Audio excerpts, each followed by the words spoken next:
izquierda, derecha, son términos que hemos escuchado siempre cuando se habla de política. Los utilizan para caracterizar a líderes políticos, a partidos y a gobiernos. Incluso los que somos parte del movimiento obrero y popular, hemos escuchado que siempre se nos hace la invitación a elegir candidatos de izquierda. Se nos dice que la solución a todos los males sociales pasa por establecer gobiernos de izquierda. Pero todo obrero consciente, todo comunista y revolucionario debe preguntarse, ¿es suficiente utilizar los términos de izquierda y derecha cuando vamos a hacer un análisis de las fuerzas sociales en pugna? ¿Por qué ocurre que se eligen candidatos de izquierda, se establecen gobiernos de izquierda, pero estos terminan defendiendo el sistema, terminan tomando medidas represivas contra los trabajadores, que supuestamente eso es lo que caracteriza a la derecha? Pues bien, la respuesta es que no. Es insuficiente hacer un análisis político simplemente utilizando los términos de derecha e izquierda. Lenin decía que un análisis científico en la política es un análisis de clase. Y mientras no logremos identificar las fracciones de clase o las clases que hacen parte y que se siente representada en uno que otro partido político, siempre viviremos bajo engaños y en decepciones. El uso de estos términos en política tiene su origen en el nacimiento mismo de la política burguesa, junto a sus primeras formas de partidos y parlamento. En 1789, en plena Revolución Francesa, se había constituido la Asamblea Constituyente. En agosto de ese año se discutió sobre la relación entre esa asamblea y el rey. El debate se desató entre los que querían mantener la monarquía y los que buscaban tumbarla. Los partidarios de esas posiciones se ubicaron en un puesto determinado de la asamblea. En las sillas a la derecha del presidente de la asamblea se ubicó el grupo más conservador que deseaba mantener la monarquía con un carácter constitucional. En las sillas de la izquierda se ubicaron los que buscaban un cambio radical, acabar con la monarquía. En otros países del mundo fueron surgiendo a su modo la derecha e izquierda políticas. Desde entonces, en política, la derecha se suele referirse para aquellas personas que son conservadoras, reaccionarias y que se oponen al progreso de la humanidad. Y la izquierda para identificar a aquellos que son demócratas, progresistas, revolucionarios. Pero estos términos son relativos, ya que entre la misma derecha y la misma izquierda existen diversos grados.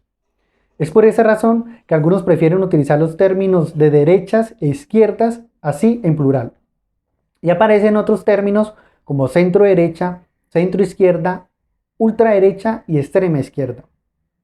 La relatividad de estos términos, que conlleva explicar más al detalle, se debe a que no se es de izquierda o derecha en abstracto, sino en relación a una cuestión concreta.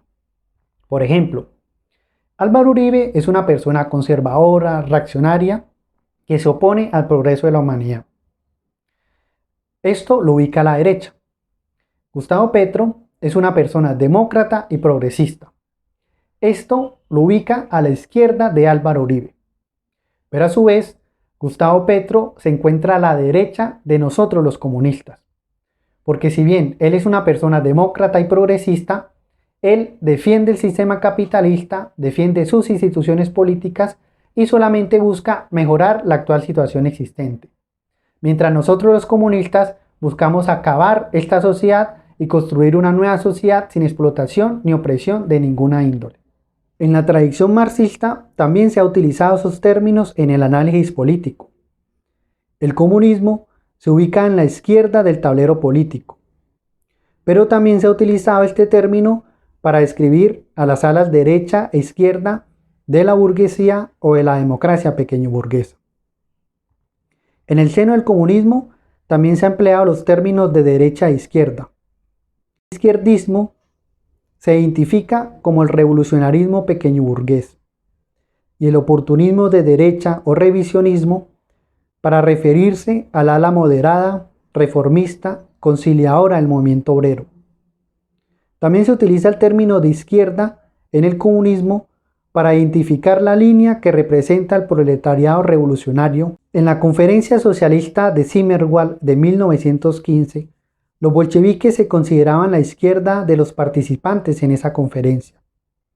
Pero años después, Lenin polemizaba contra los que se consideraban la izquierda comunista. Por tanto, los términos de izquierda y derecha nos permiten identificar distintos grados en las posiciones políticas, pero jamás pueden estar encima de un punto de vista de clase, el cual debemos tener siempre presente en el análisis político. De lo contrario, vamos a terminar yendo a la cola del mal menor de turno de la política capitalista. Recordemos que la primera fuerza política considerada izquierda fueron los liberales burgueses que se oponían al antiguo régimen. Es por esa razón que debemos tener siempre presente y poder identificar el contenido de clase de las fuerzas sociales en pugna. Los diversos partidos burgueses son la expresión política de las fracciones de la clase dominante. Sus divergencias radican en sus intereses particulares. Marx llamaba a esto las fracciones de un solo partido del orden. Exponiendo los conflictos entre los legitimistas y orleanistas durante uno de los periodos en la historia de Francia, Marx nos dice: la monarquía legítima no era más que la expresión política de la dominación heredada de los señores de la tierra. Del mismo modo que la monarquía de Julio no era más que la expresión política de la dominación usurpada de los advenedizos burgueses. Lo que, por tanto, separaba estas fracciones no era eso que llaman principios, eran sus condiciones materiales de vida, dos especies distintas de propiedad. Era el viejo antagonismo entre la ciudad y el campo, la rivalidad entre el capital y la propiedad del suelo. En Colombia podemos observar esta contradicción entre el partido de la clase dominante en la lucha librada entre liberales y conservadores durante el siglo XIX y primeras décadas del siglo XX. Entre otras fuerzas políticas de clase, encontramos a la democracia pequeño-burguesa, que busca mejorar la sociedad desde su punto de vista pequeño-burgués. No pretende superar la contradicción entre el trabajo y el capital, sino convertir esto en una armonía, que en el discurso político le llaman unidad nacional.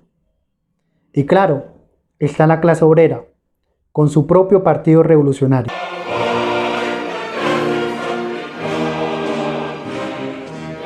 Lenin decía: los hombres han sido siempre y siempre serán, en política, víctimas necias del engaño de los demás y del propio. Mientras no aprendan a descubrir detrás de todas las frases, declaraciones y promesas morales, religiosas, políticas, sociales, los intereses de tales o cuales clases. Los partidarios de reformas y mejoras se verán siempre burlados por los defensores de lo viejo. Mientras no comprendan que toda institución vieja, por bárbara y podrida que parezca, se sostiene por la fuerza de estas o aquellas clases dominantes. Y, para vencer la resistencia de estas clases, solo hay un medio: encontrar en la misma sociedad que nos rodea, educar y organizar para la lucha a las fuerzas que pueden, y por su situación social deben, formar la fuerza capaz de barrer lo viejo y crear lo nuevo. Un partido político efectivamente puede tener obreros entre sus filas, pero representar una fuerza social burguesa o pequeño burguesa. Incluso, estas agrupaciones de clase no se reflejan en los parlamentos. Hay que analizar más allá de la política parlamentaria, y más cuando se refiere a la clase obrera, que su fuerza radica por fuera de las instituciones capitalistas. En Colombia, cualquiera podría decir que la clase obrera está en las mejores condiciones porque por primera vez hay un gobierno de izquierda, con funcionarios que vienen de las luchas obreras y populares, además de contar con un buen número de congresistas. Pero al ver la influencia del proletariado en la lucha de masas y su estado de organización, vemos que no es así. La clase obrera colombiana no cuenta con un partido revolucionario e independiente. La clase obrera colombiana se encuentra en una situación de sobreexplotación y pauperismo. Sus organizaciones sindicales están divididas y burocratizadas, más una tasa de sindicalización muy baja.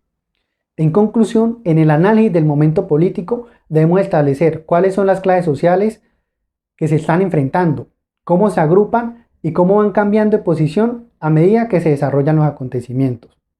Es decir, no debemos perder nunca el punto de vista de clase.